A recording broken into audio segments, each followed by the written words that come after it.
teenager hooked on violent computer games. He's playing them an incredible 16 hours a day. His mother says his personality has changed and that he's become moody and violent, and his addiction is tearing the family apart. They don't realise how addictive it can be. It's a world of fantasy and fun.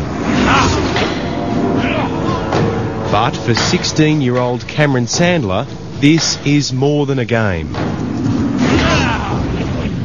It's an addiction and an illness. I am addicted to the game, but I'm not fully addicted. Like, I can quit whenever I want. This really kicks ass, doesn't it? It all started 18 months ago when Cameron discovered World of Warcraft. Oh, now I'm going to kill you all. This never-ending computer game is played by millions around the globe. From America, Germany, China, all of Europe, England. And you've got friends in all of these places? Yeah. And that's what you refer to them as, your friends? Yeah. They play simultaneously for hours on end. Paul, when you're ready. Fighting and killing their enemies. I don't know why. I just eventually got addicted to it.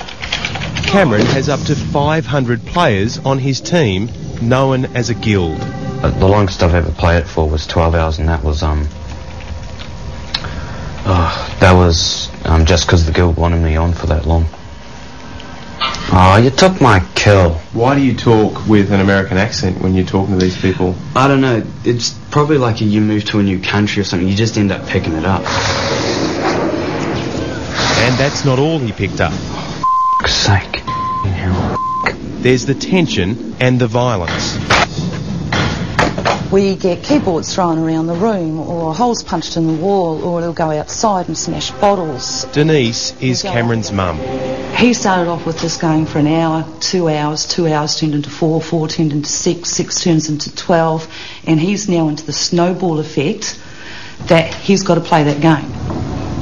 Cameron is often up at 4 in the morning to begin playing. Sometimes he goes right through the night. His mum estimates that on average he's in front of that screen 16 hours a day. My choice to play it. My choice to be addicted to it.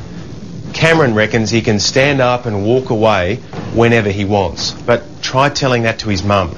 Denise believes he's hooked. And just like an alcoholic, a smoker or a drug addict, getting off, beating the habit, is going to be an enormous challenge. Regardless of who's right and wrong in this household, experts are now warning that addiction to technology is becoming the fastest growing illness of the 21st century.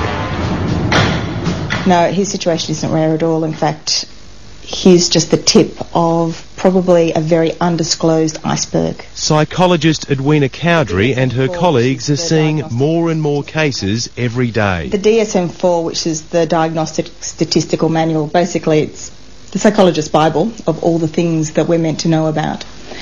It doesn't have internet addiction in it. I would suspect the next one does, because of the amount of internet addiction in various forms for various ages that we're starting to see. Do you regret discovering this game? Kind of. It's taken a lot of time away from me. I could have made up, going out, exploring some more, meeting new people, but other than that, no, because I've gone and explored inside the game. I've met new people inside the game.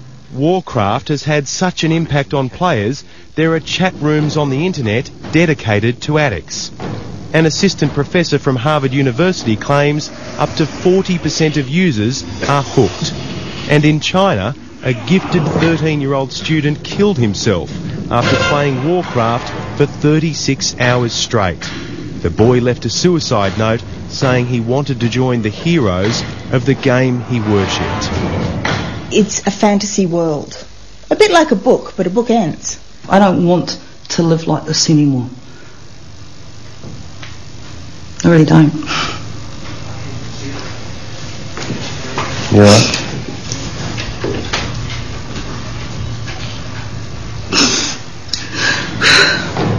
Do you think people find it hard to believe the impact? I think so.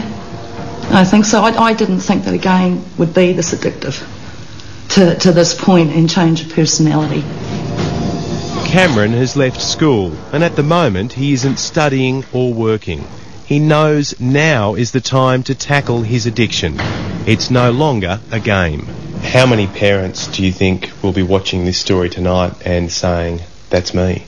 I would say a lot. This is going to be a problem that we're going to be hearing a lot more about. Oh, yes. Oh, yes, big time.